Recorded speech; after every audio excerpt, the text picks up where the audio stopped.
Welcome to my channel. My name is Lisa Alastuey, and on this channel, you will find a variety of inspirational and informational videos. So if that sounds good to you and you haven't subscribed, please subscribe. My guest this week is a returning guest, Armon Adibi, who is a licensed dietitian, a prominent bodybuilding contest prep coach, a national physical committee judge, and a former NPC competitor in the bodybuilding super heavyweight division. Armon also has his own line of bodybuilding supplements called Adibi Army. Welcome, Armon. Hi, how are you? Good. Did I get your last name right this time? You sure did. Awesome, awesome. So glad. So I'm super excited to talk to you today about a somewhat taboo topic. Last time when we spoke, you had kind of mentioned it a little bit in our talk, and it was about muscle worship. So I wanted to bring you back so that we can maybe take a little bit of a deeper dive in exactly what muscle worship is in the bodybuilding world. So just to kind of start off, can you define for the audience what muscle worship is in bodybuilding? Yeah, I don't know if it's too prominent anymore. I talk to my friends at Bodybuilding, Compete Now, and it's not really like a huge thing like it used to be. I'm not sure. I mean, I have a couple theories, but basically it's in the bodybuilding world. There's people that's obsessed with muscle, both male and female. Some people think it's only men. There's women too. And they're obsessed with muscle. Real muscle worship, I forgot the term. It starts with the S. It's a long word. It has nothing to do with anything sexual, like with the person or admiring anything like sexually, it's like the muscle. And of course, it's an attraction and an obsession, a fascination with the muscle and veins and, everything with, the male body. But it used to be really prominent as bodybuilders. Like when I got into bodybuilding, I had no clue what I was getting into. I had at that time, it was 2002. I had literally one gay person I even knew at that time. It was kind of like, there weren't that many gay people I knew even. And then once I got into bodybuilding, it was like, a lot of gay people. So I had to adjust. And it's not like today where it's open. It was more, people were in the closet. It wasn't like a, as acceptable thing as today, obviously. And so basically they would hire a bodybuilder with, the bigger muscles, the better. And basically just, everybody, I'm sure did it differently, but basically you would just pose and they would watch and pay a price. And women did it too. There was a lot of women, mostly, the men, we were able to make money from contracts too. Unfortunately, the women's bodybuilding, it's not really attractive to a lot of people. So that was kind of like their only income they had, was usually called like SMOs, they would call them, like, and the guys were usually like 120 pounds. It was always the tiniest guys that were obsessed with these muscle women, and they would pay them to basically do the same thing. Theirs was a little more physical, like they would put them in like choke holds and holds with their legs, and just more wrestling type stuff. Where I know with the guys that wasn't, it was popular. I didn't get involved in that, but I know a lot of guys were into that whole wrestling stuff too, being dominated and all that. So there's different levels of this muscle worship, from PG to X-rated. So I guess when we're trying to break it down, like what exactly is considered muscle worshiping? Is it just looking, or does it include looking and touching? Does it include more? I guess my question is, there's different levels, correct?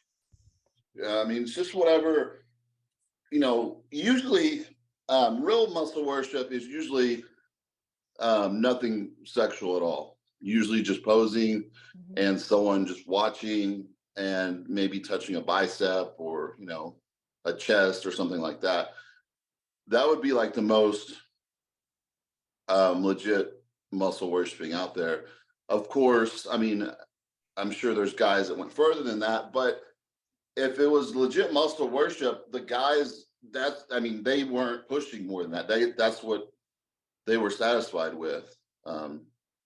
So I guess if someone went further, maybe it's because they wanted to, or they, I don't know. A lot of guys got into it. I remember I had friends that got into it, and they kind of found out they were attracted to men that way. Like, I guess they were straight, and yeah. So, you know.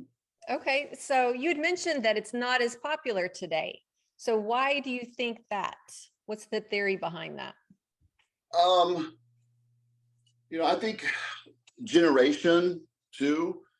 Um, obviously the men are not straight, even though some of them claim to be. There's a lot of them that claim to be straight, and I would actually, I mean, I would pick their brain. I'd be like, "How are you straight and attracted or obsessed with muscle?" And they're like, I'm married. I love women. I just love to look at a male. I'm like, I don't understand how that's not gay. So I mean, I would never want to go watch a man's body or look at it because I'm not gay. So I didn't understand. I would say like 50-50 were kind of like that.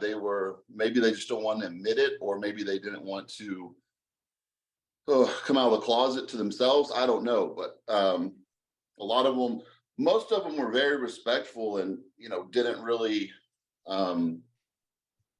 try anything more than the posing. Mhm. Do you think like with the past generation of bodybuilders that maybe struggled making money, this was like another form to make money, and maybe whereas today people are like, I'll make money somewhere else, so it's not as appealing for them to participate in it?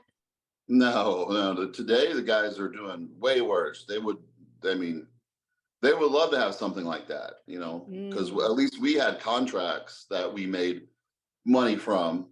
And if you did good, you could live off the contracts. You didn't even need to do this. But okay. if someone's offering you a couple $1,000s to watch you pose, it's kind of like after a while, you're like, who wouldn't do that? Like, I don't know one person that would turn that down. I mean, all Mm, my friends were like, man, I wish someone would pay me to watch me flex or someone. So I've never met anybody that turned it down, but it's never talked about in bodybuilding. It's like really mhm. weird. Because most people did it, but they don't talk about it, or I don't know why they would be ashamed. Because if you ask any guy, hey, would you want to go like flex your muscles for this person and they'll pay you for that? I mean, I don't know anybody that would say no, unless they thought more was involved, which, Right. I think that's where people get maybe, where the taboo part comes into it because of the different levels of muscle worship that can take place. yeah, Um, but it doesn't go on today that I hear of ever. I mean, I have friends that are pros now, and they're the not getting level of offers and people aren't DMing them and asking them, no. or no, nothing. No, it's very rare. I mean, every once in a while they'll kind of, start out, but it's not like the level that it was, and like the level of money and everything at all. I mean, there was crazy money in it.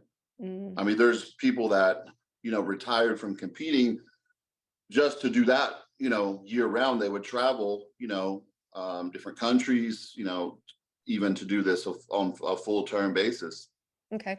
So maybe it's not as popular today because there's so many bodybuilders. I mean, all you have to do is you could log on to Instagram and see them posing, electronically, maybe not the same as in person, but do you consider that a form of muscle worshiping when we look at bodybuilders on Instagram, or when we go to a Mr. Olympia show? I mean, we're a fan. It's kind of, fans worship the bodybuilder. What are your Not thoughts at on the that? shows, because it's not like personal, because they'll go to the shows and they'll hire you after. But Okay. um, I think once bikini division came in bodybuilding, which was what was that, like 15, maybe 15 years ago, or about 14 years ago or something like that. It ran a lot of um, gay fans just coming to the shows off. Mm, Where it was just like like all males there, and then all these bikini girls came into the shows and brought like usually just their family crowds. It just changed. The industry changed, and when it changed, a lot of stuff changed. With it, and so I asked, I've asked my clients for the past, I've been retired since 2014.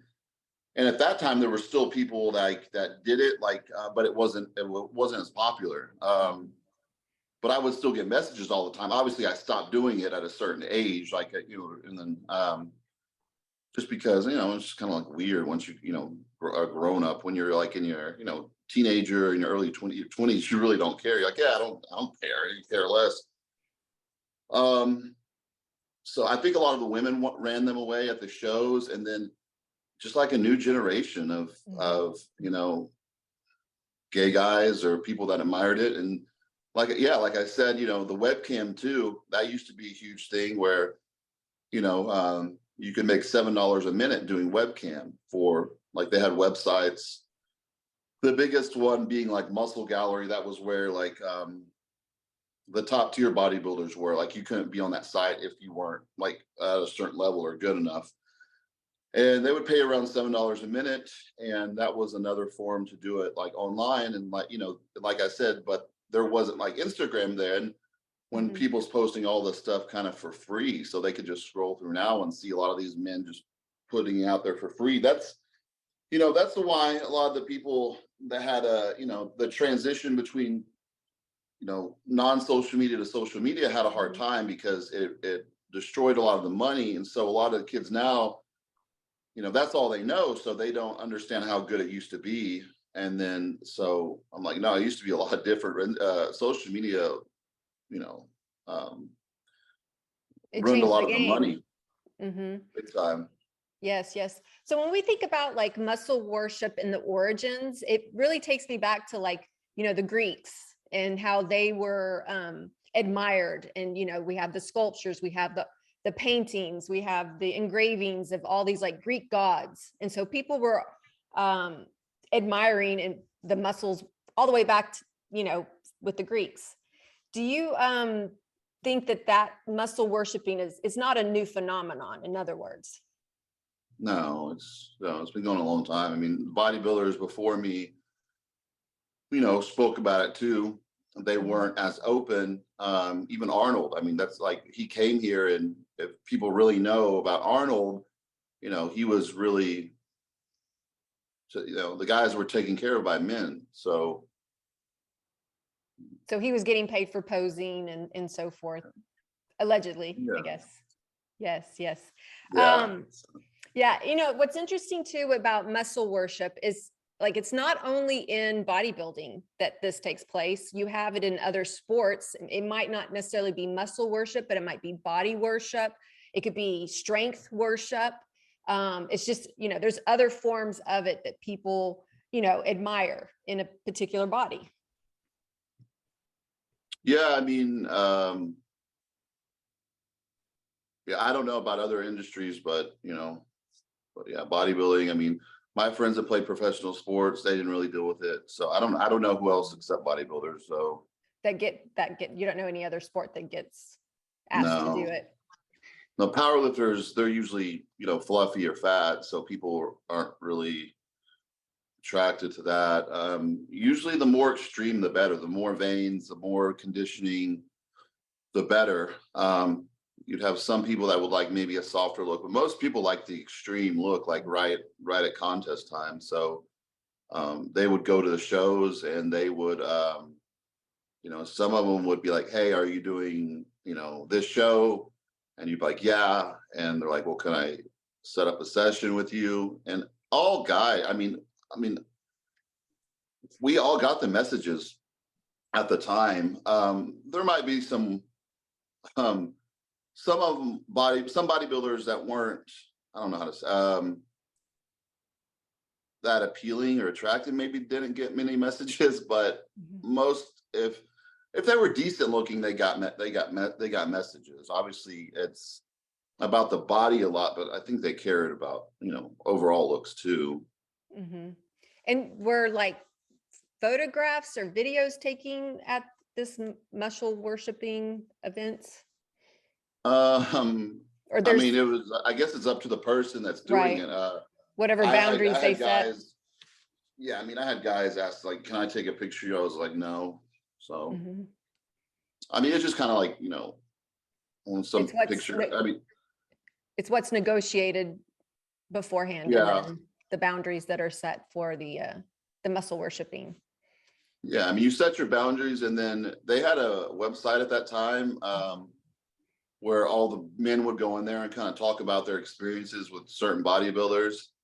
And so you had kind of like a reputation, like, okay, this person is like, this, don't try something weird or further than that, or, start a fight, with something. But, then it wasn't, you get beat up. I mean, some of the guys got beat up before because they went a little further than that and they got hurt. But, you're dealing with these big bodybuilders that are taking a lot of hormones and close to contest time. If you make an arrangement, not a good idea to go past that. So Right. I was going to ask you about the safety concerns for the bodybuilder or the person if, lines were crossed during a session or whatnot. I mean, I bet, yeah, I was drugged before. So. Oh my God. Do you want to share that story or?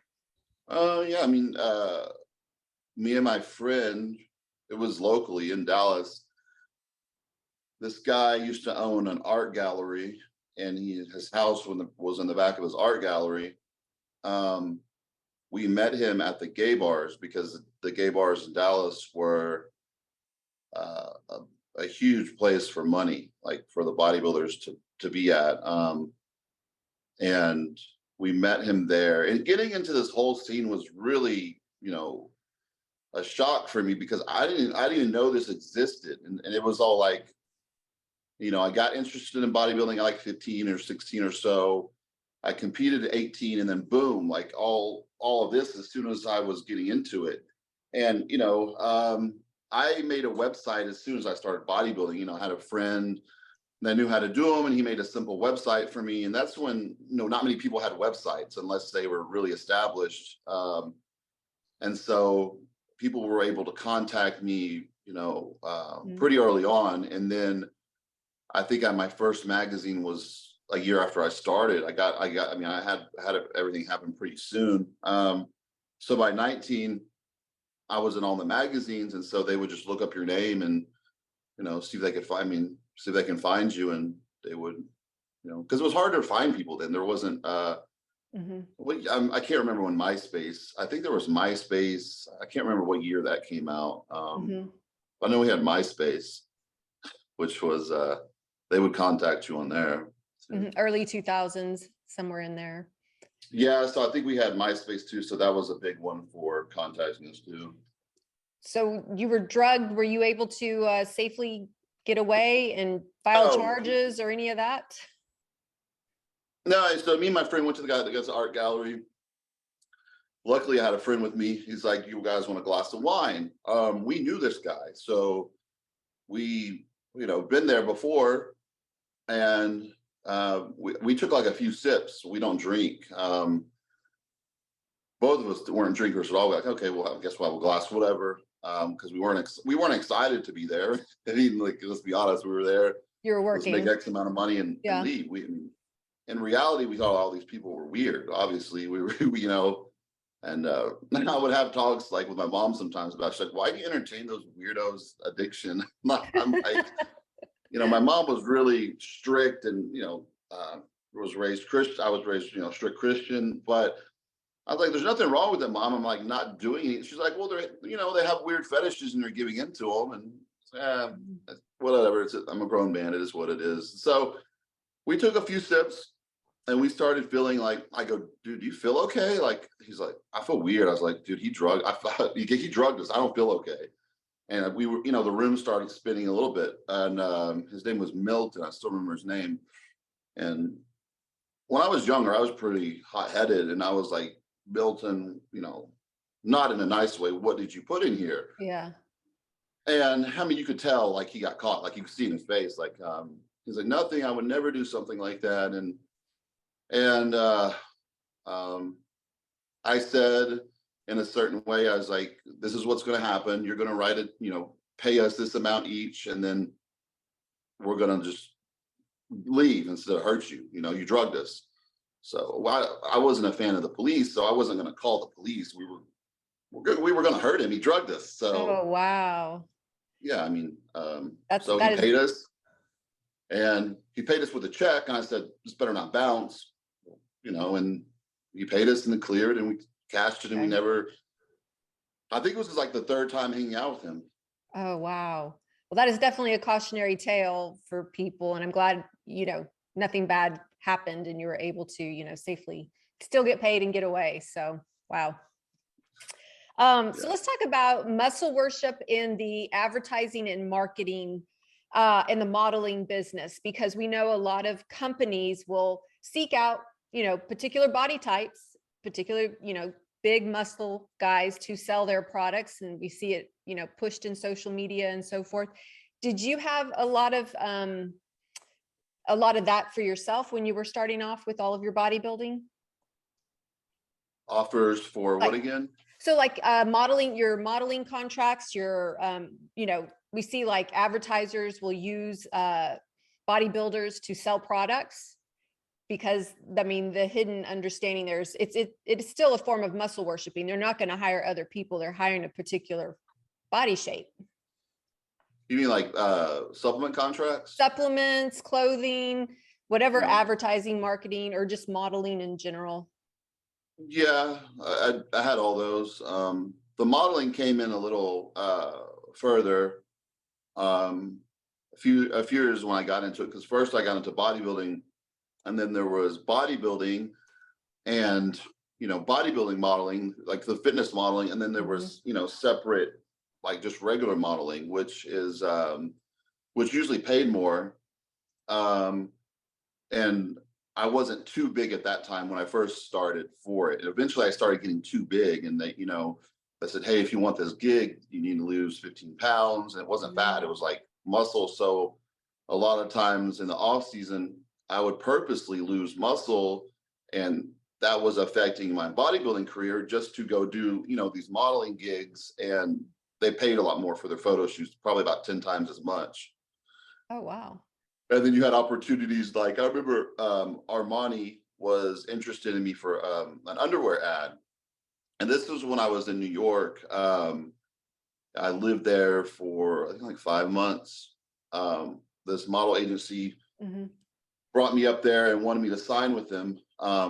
But I wasn't going to sign anything until, I was already getting work on my own. So, they took, I think, 20%. So I was like, couple of my friends that were photographers, they were like, don't sign with them unless it's really worth it, because you're already getting work just by, people contacting you, and you're making the negotiations of how much you want to get paid. And they said, you're good at it. I was always, I had a set price, and I was good at what I was doing from the beginning. I was good at like just hustling, and, a lot of guys would, get taken advantage of and maybe do a gig and not hardly get paid. And then eventually people started doing stuff for free just because they wanted to be just known. And that's where it really, trashed the money, when a lot of those guys came in.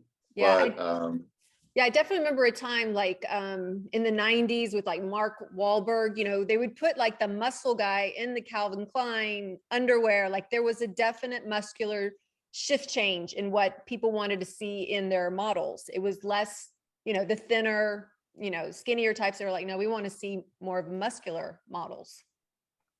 Yeah, and at that time, it was around, I think, 2009, I believe, that Armani was interested in me, and they're like, can you get down to this weight? And so I was like, okay. I understood I needed to, I was big. It wasn't going to fit for an American underwear ad. So I lost muscle on purpose, which I wasn't a fan of doing, because it's so hard to gain the muscle. But and then I did a photo shoot to some more photos. So the agency was basically like, hey, like you've got like a 95% chance. They want you. They just want you to have a different look. And I said, okay. And they're like, listen, it will pay. I think it paid like 80 or 90,000. And then you were on you're going to be on a billboard like in Times Square for the ad. So it was a huge deal. And At this time, I was auditioning for other stuff like commercials, and I wasn't really good. I mean, I wasn't an actor. I didn't take. They were trying to get me to take acting classes and all that. I just wasn't interested in acting, Mhm. and so I would do auditions, but it'd be like it wasn't my thing. I just wasn't into it, Mhm. and there wasn't that many roles for bodybuilders, and if there were, um, that's when I learned about the casting couch and all that, and Yep. how it worked, and I didn't know at first, and I'm like, why did that person get the role? Like I didn't understand, and I'm like, oh yeah, that's Mhm. why. But I got down to a certain weight. I think I was like 210, Okay. and I'm Because five you foot come from the 10. super heavyweight division of bodybuilding. So what's that weight and now coming down to 210? Well, when I started at 18, I was a middleweight. Then I moved to light heavy, then super heavy. So at this time, I was around light heavyweight, but it was still really big. I mean, it Okay. looked a lot more. You looked a lot more than you actually weigh. The camera adds 10 pounds, they say. Yeah. And so I got down to a certain weight, and then we sent them more pictures, and they're really happy. They're like, that's great. Could you just do another like 10 pounds? And I killed myself to get down to that. And I was frustrated. I was tired. I felt skinny. I mean, I wasn't skinny, but I felt really skinny. And Mm. as a bodybuilder, that's not something you want to do. Like try to, Mm-mm. and so I was like, screw this. I'm a bodybuilder. I'm not doing this. And that's when I decided to fly back home. And I was kind of done with the whole Mhm. the modeling thing. And I mean, I don't know. I mean, I would probably literally have to have done drugs to get down to that Mhm. weight. I mean, any more muscle off me, I would have to have done, Mhm. cocaine or meth. What a lot of the models did to get down to that Amphetamines. weight. Mhm. Diet I drugs. wasn't. I wasn't going to do that. I mean, Mhm. Yeah. so I flew home, and I'm like, I'm done with trying to do the whole modeling thing, and let me focus on bodybuilding, what I really care about. Yeah, yeah, yeah. Bodybuilding's an interesting industry on how it has kind of, been seen in other areas like modeling. Um, we've also seen, for example, like muscle worship in Hollywood with a lot of our actors, where they're normal weight, normal body, and then they come back and they're all beefed up, and you're like, okay, so clearly we value the muscles and we want to see that on the screen. And so you're telling your A-list actors now they're all coming back jacked for their parts. And it's almost like a requirement when they get the contract to be in that movie, you have to put on 40 pounds of muscle. Yeah, it's an interesting evolution, even in the other industries, how that bodybuilding look has kind of spread out. Yeah, and when I used to do auditions for a bodybuilding role, you would show up, and you know, a lot of people weren't even bodybuilders over there. It's just guys with abs, and I'm like, okay, well, there's no bodybuilders here. I mean, to me, maybe there's some guys with some abs, and so that term bodybuilder was used kind of loosely sometimes, and so they were like, oh, well, you're too big. Am I too big? I'm a bodybuilder. Y'all want a big muscular guy for this? That's why would you pick a guy a lot smaller if you want the role? It was kind of weird Mm-hmm. because some of Yeah. the roles weren't really. I mean, one was like jogging for a Kia commercial. Another one was like directing traffic. I mean, they didn't require much acting to it. So it's like, but then that's when I found out a lot of the sexual favors traded with the judges was going on. And one of the top photographers is like, dude, it's just something you have to do if you want to get there. He's like, literally everybody does it. He's like, all your favorite actors or actresses, they all did that to get ahead. He goes, I don't care who they are, they all did it. Mm-hmm. Yeah, that is the dirty secret underbelly that people don't talk about. You're really upfront, honest, and not afraid to talk about these things. But I still think, like in the bodybuilding world, those that have maybe participated in it, maybe it's none of our business. They don't have to share it with us. But I just think it's interesting to talk about for those that may be confronted with it one day, and maybe how to handle it, or maybe how they want to approach it, and not be like surprised that this takes place or this happens. I think, it's not talked about much now. I think people didn't care about talking about it before, I think just now these younger people get into bodybuilding, they don't have people, ask them to do this. So they're not dealing with it. So they're like, no one asked me. I'm like, no one ever emails you. Like, The judges aren't no, coming onto them anymore. That's no. okay. These guys are good bodybuilders too. So it was really strange. It just kind of died off. I don't hear about it at all anymore. So like I said, I think it was maybe like a generation thing, too. And then, even the bars, like the bars changed in Dallas. Like eventually, initially I got into like entertainment because I was getting ready for my first bodybuilding show, and my friend at the gym, I was nervous to go on stage. She's like, why don't you go do like amateur night at like La Bear? It's like a strip joint, and for women come to. And I'm like, dude, I don't want to do that. I was like, it's weird. I don't know how to dance that way. He's like, dude, he goes, you'll win. He goes, nobody looks like that. It's like, all right. And so he was older. I was, I think, 18. Yeah, I was still in high school. I was 18, and he was in his 30s. And I'm like, what do I do? And he's like, well, he showed me some moves, and he's like, wear these boots, like these white boots. I'm like, I'm not wearing those. I'm not wearing those. And he was like showing me moves from like when he did it, I guess like in the 80s. And I was like, yeah, I'm not gonna do that. So I went there and won, and then that started kind of like the whole women working for women thing. When I was never into it. Some of those guys, most all of them, they were into it. Like they enjoyed it. Like I never enjoyed it. It was purely just to support my bodybuilding. I didn't get a high or a rush, or it didn't build my confidence that these people were giving me. I didn't care about that. I was already a pretty confident kid. I mean, I was an athlete, and I was a top star. I mean, so it doesn't really do anything for me. I just was there for the money. And then someone's like, why don't you go, work at a gay bar? I'm like, oh, no, why would I do that? They're like, you'll make 10 times the amount of money. You don't have to do these whole skits. And then that's how it started. I remember I went to go work at one, and I was like nervous. My heart was like racing. And I remember like, just get on this box, like this platform, and just like, you can flex, you can dance, you can not dance, you just stand there, whatever. I was like, okay.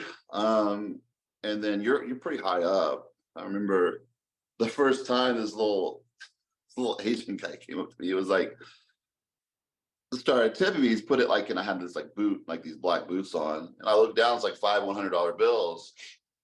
I was like, oh, okay, yeah, they do. Girls are tipping ones, and then the guys are tipping hundreds. So wow. And then it was like, you work a 4-hour night and make a couple $1,000. So I mean, I don't know. And then I literally got all my friends working out there with me that had any muscle at all. So yeah, that's an interesting point that, it's the fantasy of masculinity, right? You're exuding a certain image that, shows strength, shows power, shows obviously the muscles. And I mean, there's a lot of talk about these alpha males, and they always refer to alpha males as having just, the strength and the power and a certain masculine look. And so I can see how it can be put on a pedestal and then rewarded financially. Yeah. And then, I don't mean, I don't know why people would be ashamed of it. I don't really think, I mean, you're young, you do a lot of, wild things when you're young. And this was like something you got paid for. So I never saw it as, some like taboo, weird thing, because I was just like, and then my friends were like, no, that stuff's not normal. But I was introduced into this world at a young age, and everything that was normal. If you're a bodybuilder, you do A, B, and C for money. You're either, when you first get into it, you're either doing, what I did, like the stripping for women, or the gay bars, muscle worship.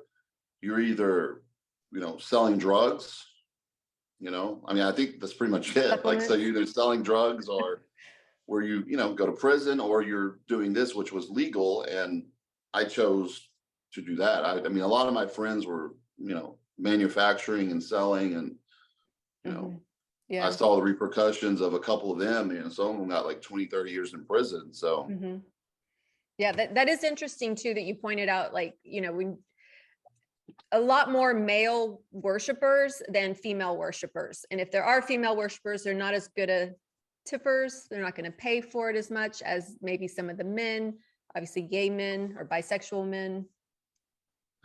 yeah, I mean, the women, they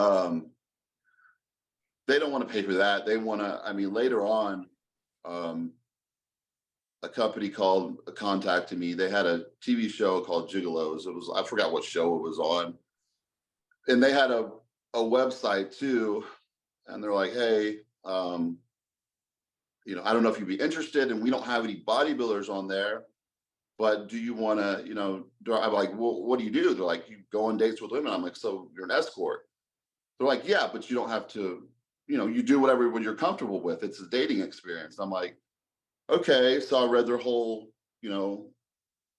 all this paperwork they sent me over, and the women had to sign contracts. They couldn't ask you for your real name, your number, your social media. They weren't, they couldn't ask for anything sexual. So I was like, this sounds it was like, I think around $4.50 an hour you got paid. And so I was like, let me try it out. I was, at that point, I was, dating a lot of women, and most of them, I just, whatever, I wasn't really into. I didn't fall for girls. A lot of guys like fall for girls easily. A lot of my friends that, fall in love easily. And I just wasn't that type. And so I was like, all right, I'll try this out. And it was a lot of money. And at this time I was already making money. So I didn't have to do it, but it's more money. I'm like, okay, I can save up, and eventually I have kids. I can be set for the future. Yep. And Yep. whatever. So That's I started doing it, and it was just like dating. I mean, usually it was women that was in town that just wanted like a dating experience. So it wasn't, a lot of them you really didn't do anything with. And if it was just like actual dating of, just normal dating, but they were paying you well. So that's interesting. They specifically wanted a bodybuilder on the show, a particular, body type, stereotype or whatever, to be one of the. I didn't do the TV show. I didn't want to do that. I didn't want to be on TV for it. Okay. No, and I didn't go by my name. And I was nervous, like putting my picture on that kind of site. Oh, okay. So I sent him pictures. He goes, dude, these pictures are intimidating. Do you have any like ones where you're smaller? Because he wanted the guys on there already, they weren't big guys. They were just regular guys. Some of them might be a little muscular, but they weren't big bodybuilders. And he wanted to see if, that would do well on the side. He goes, I don't know if the women will like you. I don't know if they'll be too intimidated by it. But he goes, I want to try it out. I said, okay. And a lot of them were, he said like, hey, like this guy's attractive, but he's really big. Like, I don't know. He's like, no, he's really nice. And, so he had to kind of tell him like, hey, he's nice. And, people, I guess, don't know what to expect from someone that size. Yeah. Before I was that size, I mean, I was intimidated by, men at that size. I mean, a little scary. I mean, I guess just the sheer size and look of the person. So after he did that, they were fine. And, it was great money for a while. And then, it kind of got put like all over the internet, and everybody knew. And I was just like, I knew that was going to happen. Like someone was going to recognize me and then post it everywhere. And it's not something I wanted to be doing publicly, obviously, at the time. Yeah. Because if I date a girl in the future, like, oh, you're an escort. You want me for my money? Like, what do you want from me? So, but it kind of scared I was doing counseling for something in the future, and I was telling my counselor about it, and she was like, how's your dating life? How's this? How's this? I'm like, well, I was telling him, not really great. I was like, I really don't connect with anybody. And she's like, it's because what you're doing. You're expecting, this is your job, So she made me realize like I'm not going to have any successful dating because this is what I'm doing for a living. And every girl I meet, I started thinking differently. Like I was just like, I would meet someone and it wasn't right. I was like thinking like, okay, how much money do they have? It sounds really bad, but Yeah. I mean, it's your job. And so, Yeah. It kind of and then messes with you. yeah, and so I stopped doing it because of that. Hmm. It sounds like you found a way to kind of, understand it, make peace with it, and move forward in a more, healthy direction. It's good that you recognize that it was impacting you and your intimacy with the future partner. So Yeah, I did that big time. And then, women were doing this too. I mean, yeah, I used to train a girl that would oh, sorry, my mouth is so dry. sure. I used to prep this girl, really pretty girl. Um, she competed in figure. She had a huge fan base, so she had her own webcam site, and she had a lot of girls working for her doing webcam, and then she also did webcam. So she had this massive fan base, and um, we got pretty close. But I mean, I didn't want to date her, because she did this, and it's like kind of hypocritical, right? I was doing the same thing, but Mm, so, but I used to go with her to her meetups with these guys, and because it's dangerous for a female to do this. I mean, it's like I'm not going to get yeah, overpowered by right. a girl, woman, or a guy can drug you. But after that, I was really careful with not drinking Hmm. anything, and it was rare I was going to meet some guy that's going to try to overpower me, even if they were maybe a professional fighter or something like. I mean, it's just like, what are the chances? Yeah. And so I would go and wait outside the door, and of course, she would scream if there was a problem. They had no idea. The men had no idea someone was outside, and there was like an issue I think once where I had to go inside and help her Oh, help her wow. out. Kind of like her bodyguard. Yeah, I mean that's what it was, and she would kind of get into the whole strength thing, like putting them in choke holds and leg holds, and they were really into that kind of The stuff. Where schmoes.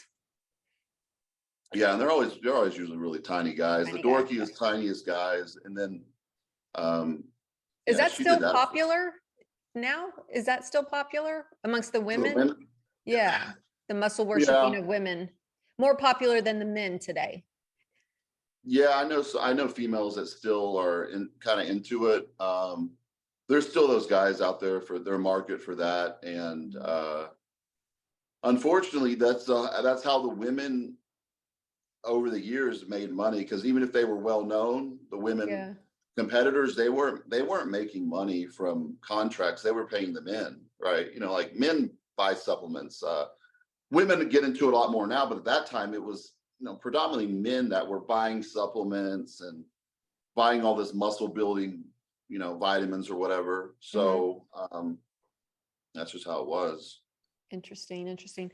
When I was doing a little bit of research for this, came across an article that was talking about muscle suits that people can buy, where you can literally buy like, biceps and put that underneath your jacket or chest, or, a lower body suit. And I was like, oh wow, it's almost like the shapewear that women have. We have padded bras, we have padded, for your behind. And I was like, they have this all for men too, but for the muscle worshiping look that, guys can buy these like muscle suits. And so I thought that was kind of interesting. Yeah, it's weird. I mean, that whole look, and you've seen over the years the guys and the models have got smaller and smaller and smaller, and what's in now is like a really, a lot of my friends complain, the younger were like it's weird, but like these girls like these really scrawny guys, and I'm like, I don't know. I didn't have any The problem with women at nerd all. look.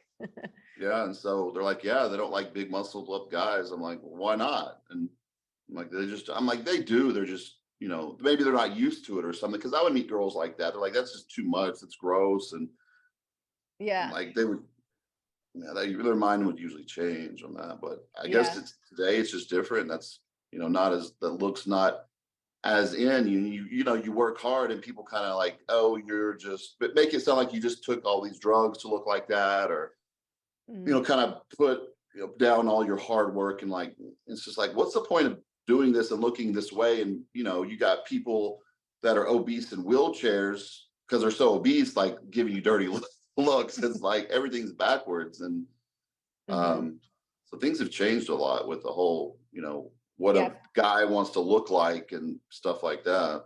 Yeah, especially with with any fashion trends and even the body shape and sizes, we've had the period of where plastic surgery look was in, the Kim Kardashian look, and then all of a sudden she's lost her curves and gotten really thin, and so the thin look is back in. And so I think with the muscles, like muscles will never go out of style. I think the size of the muscles can come up and down, and maybe we're looking at, smaller is preferable, but I have a feeling big will come back around just because that's what fashion does. Fashion trends they keep returning. I mean, I understand it, from a woman's point of view, like a certain size is a little too much. And, there's a lot of maintenance too. And women want to be the pretty ones. They want to get the attention if you're going out, obviously, right? So, it's a lot of maintenance. And that's what puts a lot of women off. They now know how hard it is to maintain that, the eating, the training, the dieting, and they want to go out and drink and have a good time and go to dinner. And they know people know about bodybuilders now. It's really, it's a lot more well known than it used to be. And what, how hard it is to look like that. So I think a lot of it is just like the lifestyle. They're not interested in, dating a guy. And, it's kind of like, bodybuilders are known to be broke too now. So it's like, oh, you don't want to date a broke bodybuilder. And where before, like, that wasn't really the issue. Like I was never broke, but from when I was bodybuilding, there was always money to be made. I think a lot of the guys now are lazy too. I mean, I train some younger guys and I'm like, they're complaining they don't have money and stuff. I'm like, well, what are you doing to make money? Like, do you have, I was, making suggestions, like stuff I used to do. And they're like, yeah, they don't want to do it. They're lazy. So it still goes on. I mean, there's still companies that do all that and there's still work out there, but I don't know, like the clients I have, they're really lazy. And I'm like, why are you so lazy? You don't have any money. Like you're just They're okay not with that? motivated. It just maybe. And I don't want to sound like an old person, like, oh, these young kids are so lazy. But I mean, I don't understand why I was a go-getter, like to go make money and hustle and pay for what I wanted to do, bodybuilding. And most of my clients now, they're just so content. And I mean, I think it's because, a lot of them live at home and that's more acceptable these days because of the economy. And, they don't have to have the money, I mean, they're just content with doing the bare minimum. And I think a lot of people have got that way. And And I a don't lot of the younger generation is not dating like previous generations. They're not starting families, getting married, so they don't have that kind of drive in them. So I think that they're taking a little bit longer to grow up in a way. Yeah, it's funny. It was not too long ago. It was like 6 or 7 months ago, this company reached out to me for a modeling gig. And I'm almost 40. I'm like, don't you want someone like in your 20s or something? There's a marketplace for 40-year-olds. Yeah. And so basically they were having a fashion show for actual like real runway, like thin, skinny models. And I don't think it's attractive in the male or the females to be that skinny and gaunt looking. That's just, I don't know. So I'm like, okay, well, what do you want from me? They're like, well, I don't even know. I just still really don't understand the whole concept. Basically, I think it was just like, they wanted to hire certain people like on the side, like to represent masculinity. And then there was some like transsexuals and all these weird, I don't even know the names. You're androgynous look. Yeah, I don't even know what's politically correct anymore to call them. And so, it's like I've been people sometimes, like, I don't know what to call you. What do you call whatever? I mean, everybody has a certain, whatever you call them, pronouns now, right? Like, I was confused with the whole, I'm like, well, how much does it pay? And, what do you want me to do? They're like, you would just be there with your shirt off when the model, like, just like as a prop or something. I was like, okay. And I was like, I don't really want to do so. I mean, I make a good living now. I didn't really want to go back to. And my wife was like, why don't you go do it? It might be fun and, whatever. And so it was kind of like how much tickets you sell, and they wanted you to kind of like promote it. And I think you could have made a lot of money, but the whole, I just wasn't down for what it kind of stood for, to be honest with you. I didn't want to really promote something like that when I think conservative now, and Mhm. I just something I didn't want to do. Yeah, it is Part of- interesting though, like, you know, the 40 and up and the modeling and the marketing to that crowd, because I mean, those are consumers. There's 40-year-old, 50-year-old, 60-year-old consumers, and we are seeing models, you know, with their gray hair and their muscles, you know, and that being celebrated and not necessarily something you would normally see in, you know, 20, 30 years ago. Yeah, I mean, you know, a lot of these younger guys too, they don't want to work. They don't want to do. They don't want to work either. I mean, I've had clients I've hooked up with gigs, and they don't want to do it. I mean, whether it be there's still male entertainment, stripping, and kind of all that stuff, and they're just, I don't know.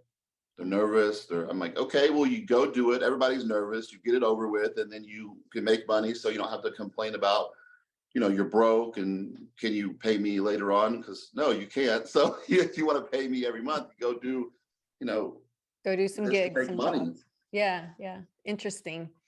Well, awesome. We're getting here to the end, and we've been talking about muscle worship and kind of, you know, removing the veil, what goes on, the taboo-ness of all of that. And I think you did a great job of sharing your experiences and addressing it. Is there any like final thoughts you want to leave the audience with regards to muscle worshiping?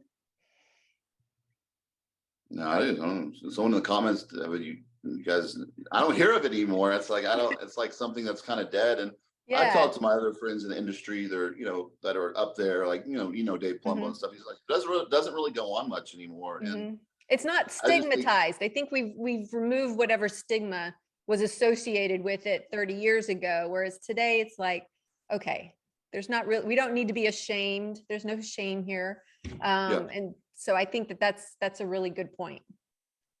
And I think, yeah, that's a big, big thing. I think a lot more people, a lot of bodybuilders or muscle up guys are, they're not afraid to be, gay anymore. They're out, and it's just the times that they are now. Where when I was doing it, it was like it was private. They would be terrified if their family knew, or their wife knew, or their children knew. And now it's so normal that I think maybe the dating's a lot different, and it's just not there anymore. But Yeah. I never hear it talked about, so I was like, yeah, I'll talk about it, because I'm not ashamed. And Right.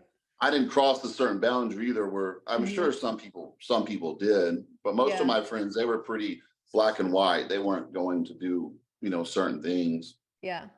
Well, I think it's definite progress from where we were, where people don't have to feel the shame, that people can free and open with themselves, with their bodies, and be accepted, and also just like your personally acceptance of yourself. So I think that's a really good way to end our conversation on, talking about the taboo-ness and removing the stigma of muscle worshiping.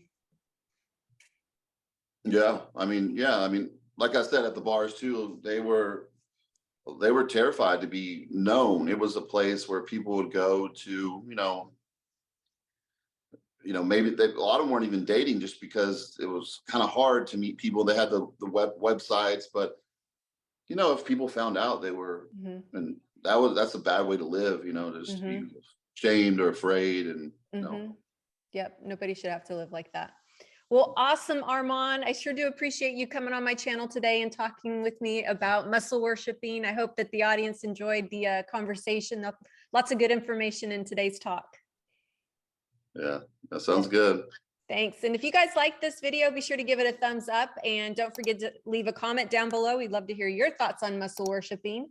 And don't forget to subscribe and hit the bell to be alerted to when the next video drops. Thanks for watching.